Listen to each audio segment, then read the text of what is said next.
Hi, Commander Datry here. Welcome back to Chamberlain's Rest. We're going to be heading in to do our pilot's training tonight. So we're going to head over into Astra. If you're new to the game or thinking about buying the game, you might find it quite interesting. But if you've played the game and you've done it before, it's no different to how it was in Horizon, so you probably just want to skip this one. Hi, Joe Quinn. Wonderful. Let me help you find the ship of your dreams. I'm not quite sure it's going to be the ship of my dreams, but hey-ho. Not with my budget anyway. I'd like a refresher on my flight training, please. Sure. Would you like to simulate your Pilot's Federation assessment as a training exercise? Oh, yes, please. I'd like to start the training simulation. Very good. Welcome to Mawson Dock. Make yourself comfortable while we finish some preliminary ship checks. My name's Theo Acosta, and I'll be running your Pilot's Federation evaluation. Most pilots assigned to me earn their license, so as long as you follow my instructions, you'll be a commander in no time. Oh, and before you ask, I may sound like an Imperial, but I'm actually from an independent system. Today we'll be covering the basics of flight control, combat, and frameshift drive use. This Sidewinder has been installed with a specialized computer that'll take control at certain points. Mostly you'll follow a series of objectives to guide your actions. These are shown in the info panel at the top right of the head-up display. Okay, you're good to go. Select auto launch from the options ahead of you when you're ready. Okay, here we go.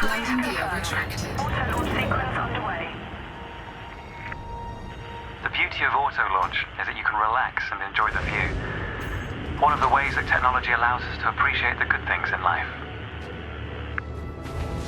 Other applicants are departing for their own evaluations, but this isn't a race. Each of the coming stages can be completed at your own pace. Not too keen on this auto launch, auto dock thing.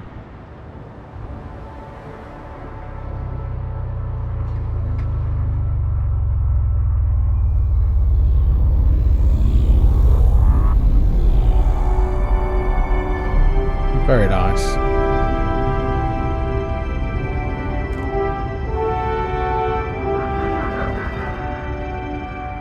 Remarkable, isn't it? For so long, humanity gazed up at the stars in wonder. We're not distracted by one of Earth's many wars. And now, we glide between them without a second thought.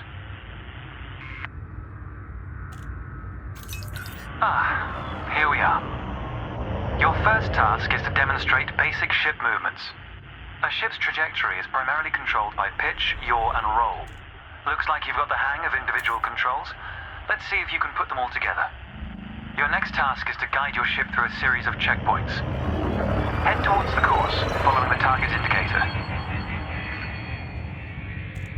The course weaves through an orbital structure and is designed for the novice pilot. Fly through the center of the first checkpoint. You'll notice that they change color as you fly through them.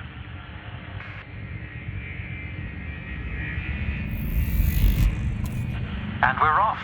There's no time limit, so maintain a comfortable speed while you familiarize yourself with the controls.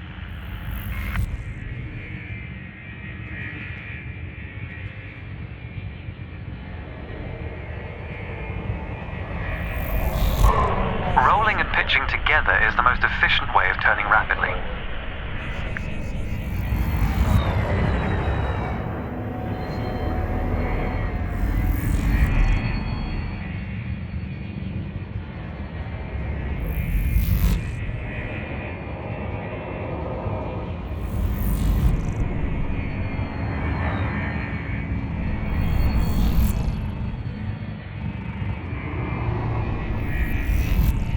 It's good practice to consider the angle and speed of your approach. See the blue marker beside the throttle gauge? This indicates the optimum turning speed.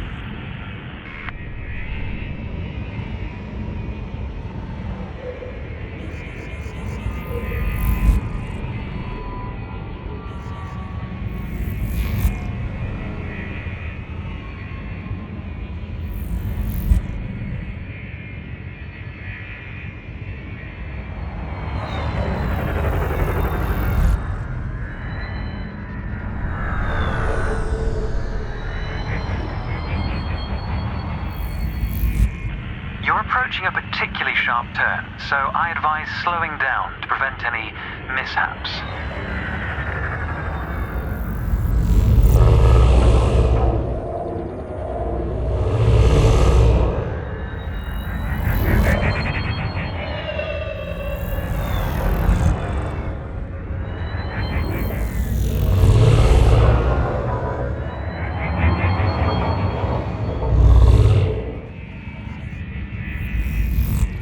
Your ship's boost function greatly increases your speed, but use it wisely.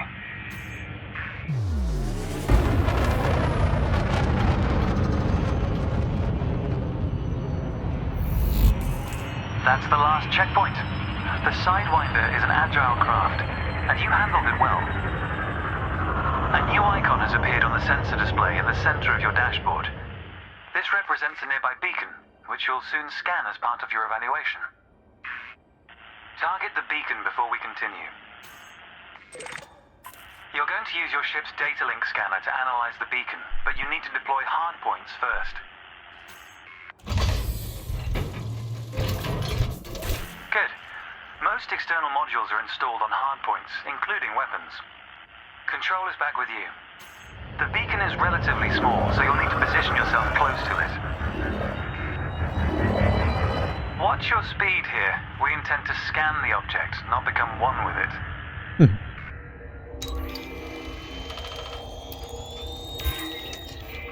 Well done. The data link scanner is a versatile tool that connects with network interfaces and various data points. You need to move to another area of this star system to continue your assessment, pilot. Rather than travel for the next year using your thrusters, you can employ the ship's frameshift drive to increase your speed by a few orders of magnitude. First, ensure that the ship is correctly secured. Your landing gear, cargo scoop, and hardpoints must all be retracted. When you're ready, throttle up and engage Supercruise. 4, 3, 2, 1, engage.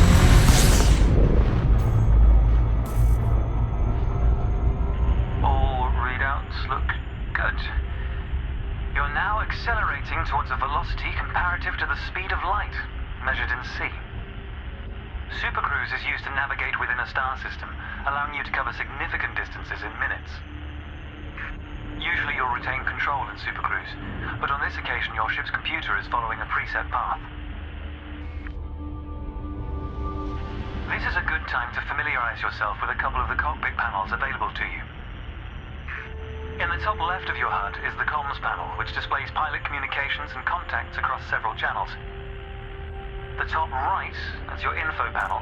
Entries here mostly relate to your ship's status, computer messages, and events happening around you.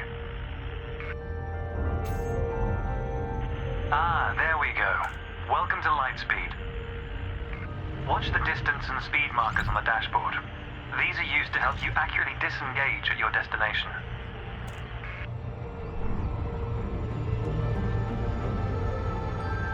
Your next lesson will introduce the basics of combat. Several static and mobile targets will be provided around a decommissioned megaship. We'll also cover some situational information about weaponry and target tracking. And yes, you'll get to shoot those weapons you saw earlier.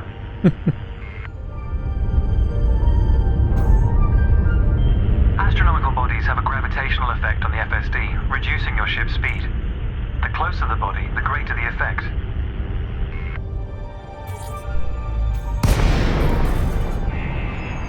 The frameshift drive is disengaged. Welcome to the combat zone. Before you start shooting, however, try analyzing the megaship with a data link scanner.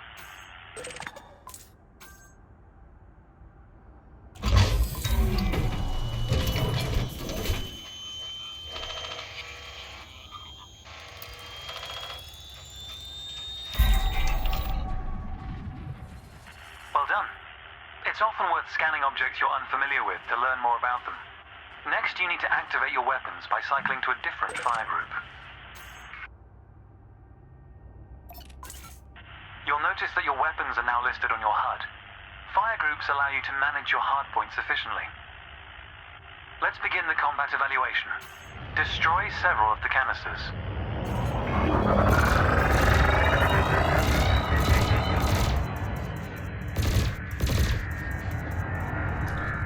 maximum range.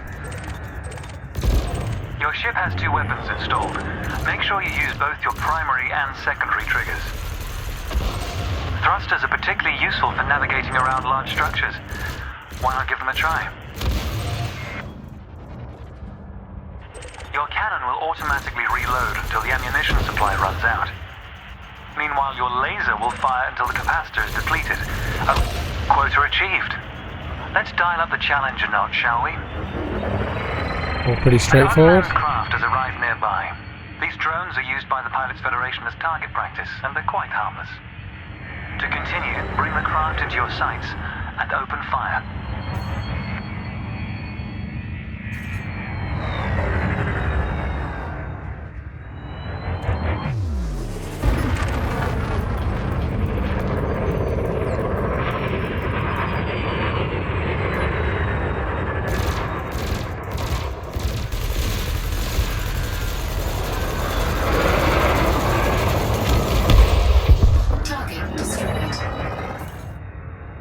Nice work. You may have noticed that multi-cannons are effective against unshielded targets. Another craft has arrived. This one is fitted with a shield generator. Helpfully, your burst laser is a thermal weapon, which excels at stripping away a target's shields.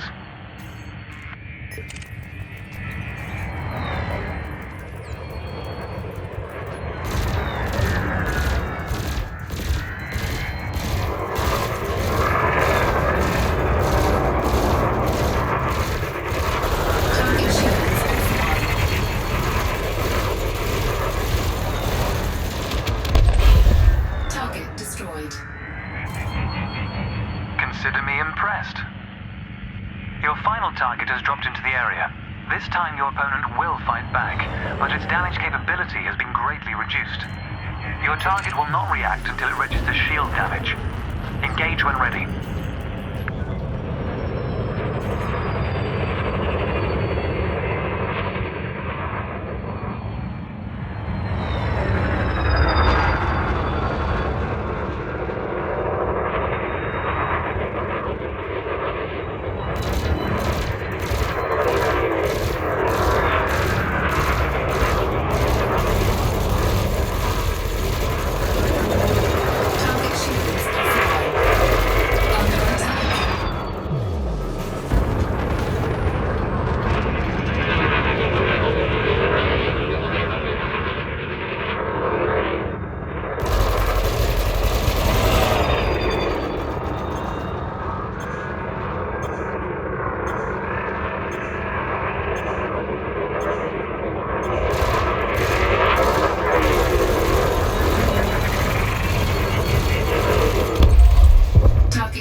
That was the last target.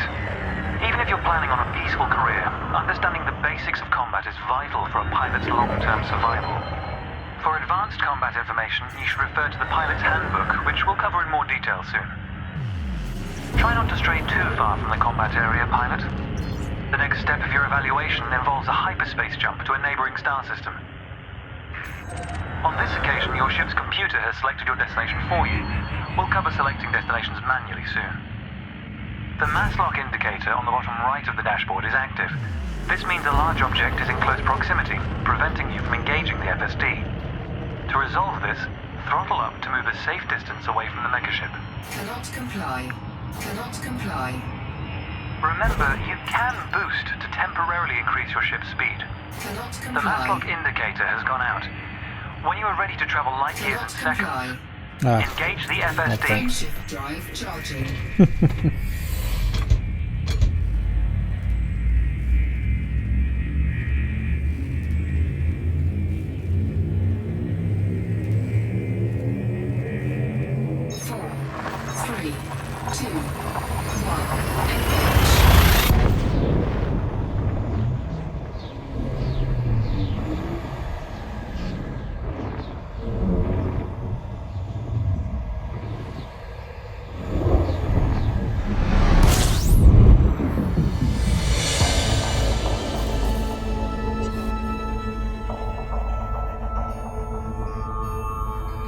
Technology has made the task of leaping between star systems appear trivial. Never let this simplicity distract from the marvel humanity has achieved. Your next stop is Quello Station. This time we'll employ the Supercruise Assist module to guide your approach.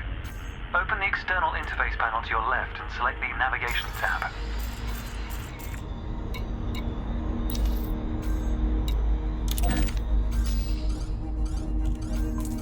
With the destination selected, throttle up and aim towards your target. The compass to the left of the sensor display will help you orient yourself. Good. Your ship is now bound for Quello Station. Let's take a moment to review the interface panels either side of your chair. The external panel is primarily used to interact with the galaxy around you. For example, you can access maps, display contracts, and review nearby objects. Meanwhile, the internal panel displays information about you and your ship. You can adjust module functions, check your records, and access the codex, among other things.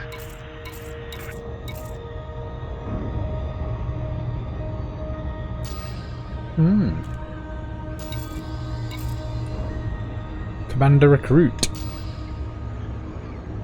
New pilots often wonder what their first step into the galaxy should be.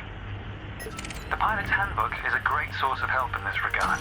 It details a variety of professions and how to outfit your ship for them. The handbook also offers advice on various ship functions that aren't covered in this evaluation. You can find the Pilot's Handbook in the Codex, accessible on the home screen via the internal interface panel. The trails moving around you are FSD wakes. Your ship is also emitting one. The position of each correlates with their respective sensor display icons.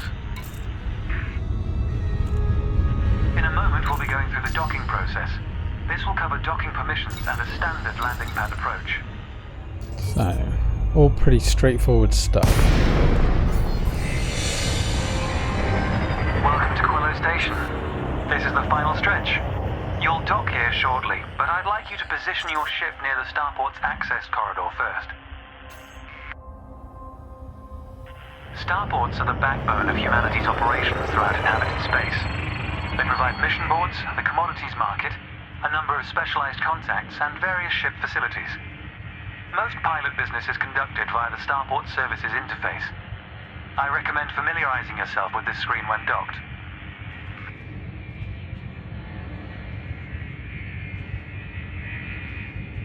Good. Ease off the throttle and hold position here. Oh, and try not to block the access corridor. We'll be using the docking computer for this landing. You can always dock manually in future, of course, but practice in a training simulation first. Whichever method you use, all ships must seek docking permission before approaching a landing pad.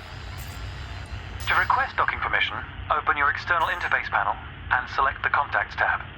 Then select Quello Station in the list, followed by Request Docking in the information panel. Docking permission authorized. Docking assist has been engaged. You've been assigned landing pad 3. The compass will point towards your designated pad.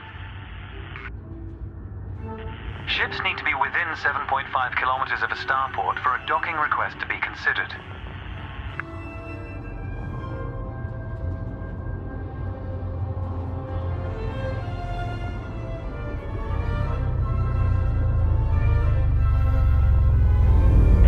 The docking computer will now demonstrate a safe landing procedure. Let's review what it's doing. Landing gear must be deployed. The related dashboard indicator lights up if this has been done. Landing gear deployed.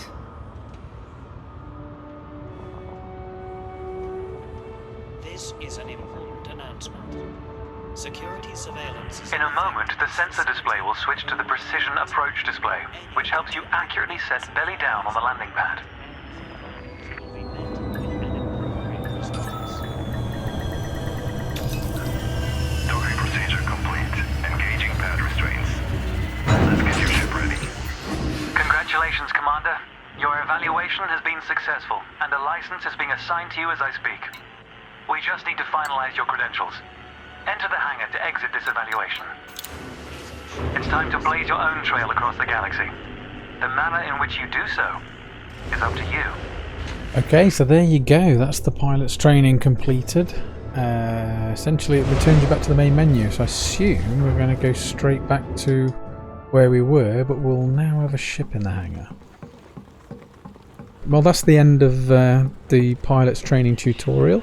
Next time out, I'll be taking a closer look at the Sidewinder itself and setting out a bit of a plan of what we're going to do next. So I hope you enjoyed watching, and hope that was helpful, and I look forward to talking to you again next time. Take care.